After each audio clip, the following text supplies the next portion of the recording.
Hey, this is Will. So in this episode, I'm going to tell you about all of the costs of living in Bali, Indonesia. I will try and cover all of the different aspects of life, from food, accommodation, going out, transportation, medical stuff, everything, so that you get better understanding of what you might want to budget for Bali. By the way, if you're interested in digital marketing, online business, all of that kind of stuff, check out the description. I have some very useful freebies and just useful content in general. Also, make sure to check out my Instagram account.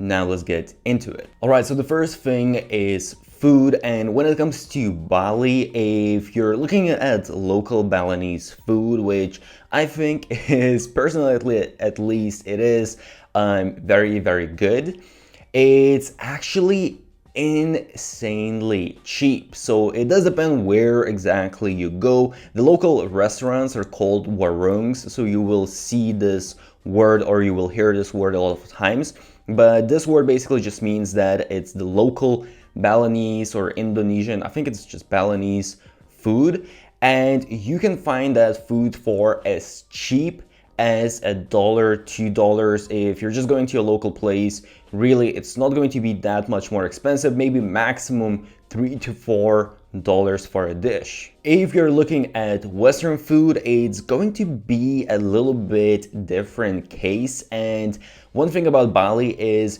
there are so many different places out there. So there are some places a lot of places that are quite a bit upscale, or they're very hipster, but you can find some gems that have some Western food that is amazing food, and it is very cheap. So it really honestly differs so much. But in general, I would say if you are, also by the way, depends whereabouts in the island you are. But in general, I would say for a lunch, you might expect somewhere from $5 to $7. And if we're looking at dinner, then it's going to be somewhere from $7 to $10 in a nice Western food restaurant. But the quality of food honestly is very good. If you want to cook yourself, cook at home, then when it comes to groceries, you have some local markets, and you have just these little stands by the road that you will see everywhere that are basically local farmers, where this is where I like to shop at least my veggies and my fruits. And buying veggies there is incredibly cheap. You literally pay a couple of dollars for a huge bag of vegetables. And when it comes to fruit, it's pretty much the same case as well. I usually get a bag of fruits, and I don't really pay more than maybe $3 to $4. Aside from that, you also have some supermarkets. Again, it really depends where exactly you are in Bali, but you definitely have some bigger supermarkets, some chains and whatnot. But the prices are actually not too bad for general goods, but you are also somewhat going to be limited to what exactly you can find in terms of at least Western food. So basic things, I would say they are fairly cheap. However, if you will want some foreign products, then some of them are going to be much more expensive. So what I'm talking about is, let's say if you want some good cheese or some meat or dark chocolate, all of those things are quite a bit more expensive.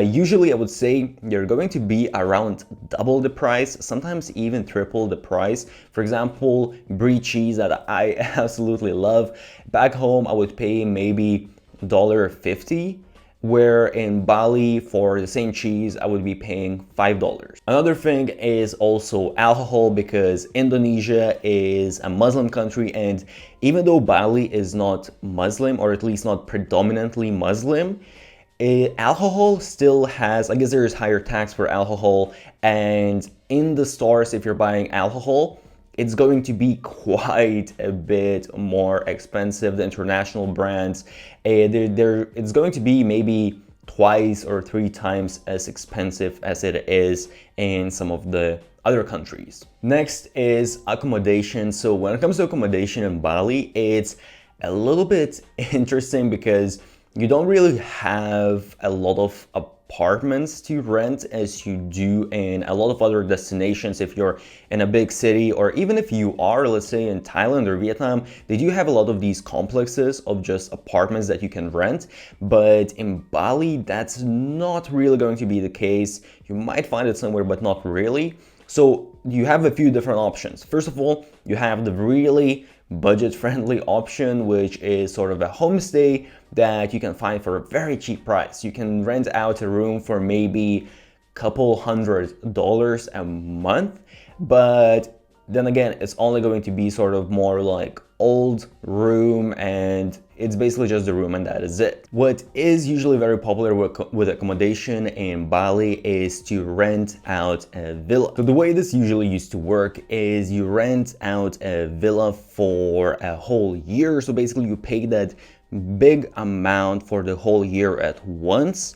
And that was the only way you could really rent a villa. Otherwise, you could go on Airbnb and rent monthly, but that was a lot more expensive. However, it seems that things have changed now quite a bit because of this whole situation and Bali not having as many tourists right now. So now it seems that you can actually rent villas by a month, and the price has dropped quite a bit. So I think now you can find a villa, depending on the area, it depends quite a bit, but you can find it for as cheap as $1,200, and that is a whole villa, a whole house with a pool outside. And it really depends if you are renting in Canggu or you're renting in Ubud or more down south. It really depends on the area, and even within, let's say, Canggu, if you're renting near the beach, near the central area, or just 10-15 minutes out, it's going to change the cost quite a bit. But I did see that right now you can start finding some villas from 12 to 1500, and obviously it depends how big, how nice you want it to be. It can be a lot more expensive. Another thing that's very popular as well is some people, they rent out a villa and they have multiple bedrooms that they don't really need for themselves. So they basically rent out those bedrooms, and you can go on Facebook and find a lot of people are posting these bedrooms that they have in their villa, their shared villa. And usually those are going to cost you somewhere between, I would say, $400 to $600.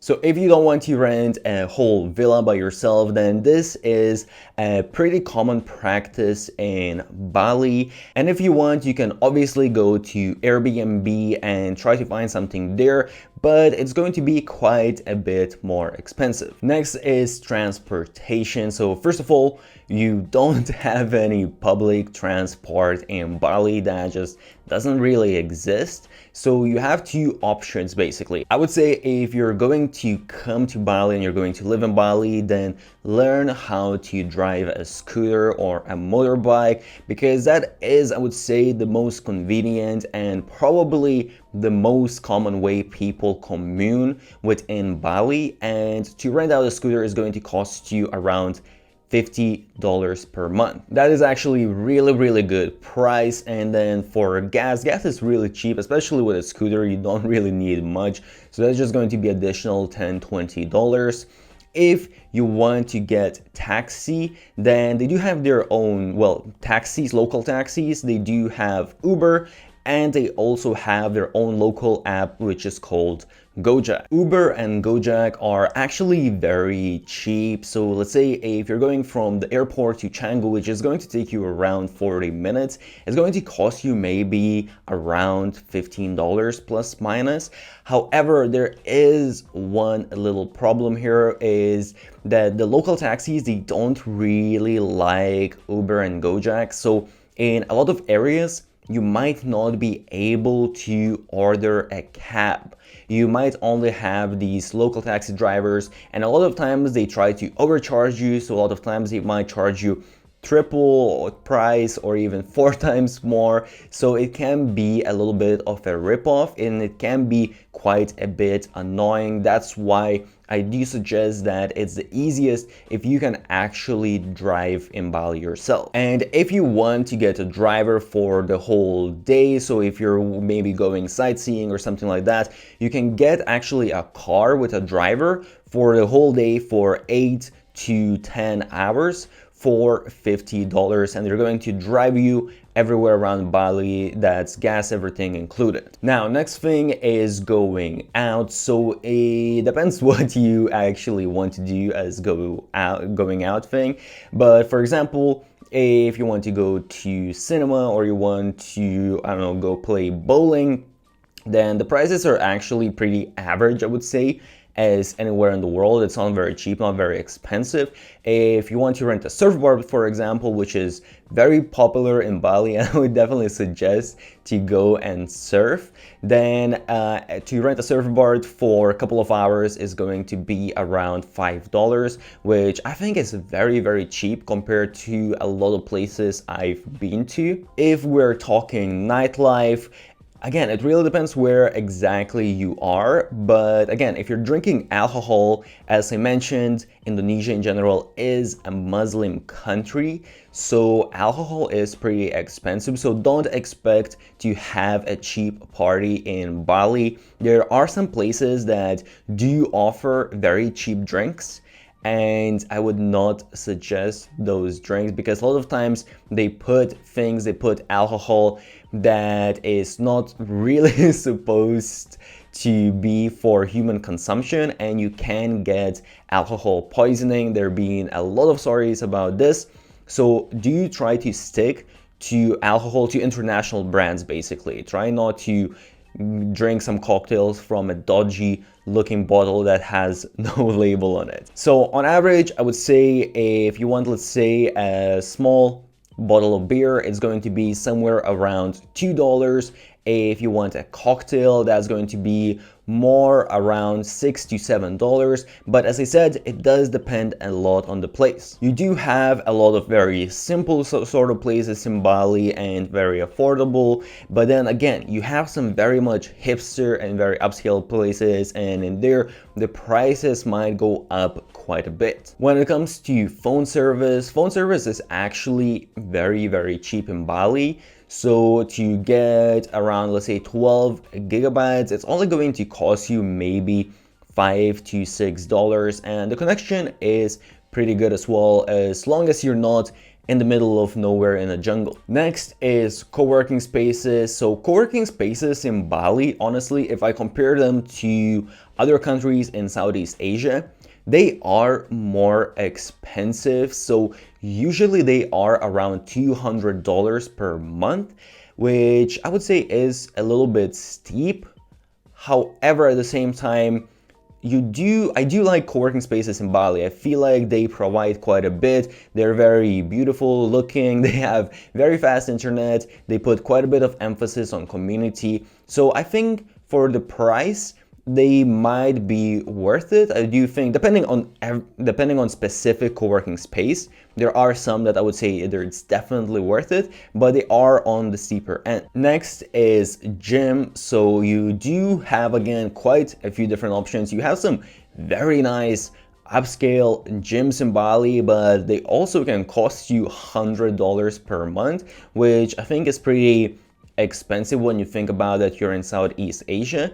So if you want more local gym, then a local gym can be as cheap as $20 per month. Other than that, if you need some medical stuff, I do suggest you have international insurance, but in general, I would say medical stuff isn't too bad. I did go to hospital a few times. I got dengue fever and I had to get some blood tests, and that really wasn't bad. I think I paid maybe around $40 to $50 for a blood test. So in general, it's not too bad, and it depends. Again, there are public hospitals, there are private hospitals that speak perfect English and all of that. So it really depends, but in general, it's not a country where medical stuff is insanely expensive. So all in all, I would say that when it comes to costs of living in Bali, Indonesia, it really depends quite a lot. As I mentioned, you have some super cheap options. You can stay at a homestay, you can eat local food that literally costs $1, $2, and you can really live for very, very little. But at the same time, honestly, if you want to have the full Bali experience and do a lot of fun things and go to cool places and all of that, then that can increase your expenditure quite a bit. If you want nice accommodation, if you want to stay in a nice villa, again, if you want to maybe share with someone else, or if you want to rent out the whole place, then it's going to obviously increase the cost so much more. In general, I do know a lot of people like to or ask whether you can stay in a place for, let's say, $1,000 a month. For Bali, I would say you could do that, but at the same time, I would say that you probably want to spend a little bit more than that to budget a bit more. So if I compare to, let's say, Bali to other countries in Southeast Asia, then I would say it's definitely more expensive. And again, it depends how much money you want to spend. But in general, if you want to have, let's say, same sort of enjoyment of life, I would say Bali is definitely more expensive. So Thailand, Vietnam, Philippines, all of those places are definitely going to be cheaper. In general, I would say if you have as a minimum, I would suggest at least budget $1,200 a month. And obviously, if you want, you can spend as much money as you want, but in general, I would say, if you'll spend maybe $1,500, maybe $1,800 a month, then you can really have very nice life, live in a super nice accommodation, go out to really nice cafes, surf every day, and all of that. So I hope you found this useful. If you're listening to this as a podcast, take the title, put it on YouTube, find the video, and if you have any questions, leave them in the comments. I'll try to answer as many of those as I can. If you think I forgot something, then leave that in the comments as well. As I said, if you're interested in digital marketing, online business, all that kind of stuff, then check out all of the links in the description. I have some very useful freebies, and also make sure to check out my Instagram accounts for some very quick and actionable growth hacks and things like that. If you found this useful, make sure to smash the thumbs up button, subscribe to the channel, put on those notifications. Stay awesome, and I'll see you soon.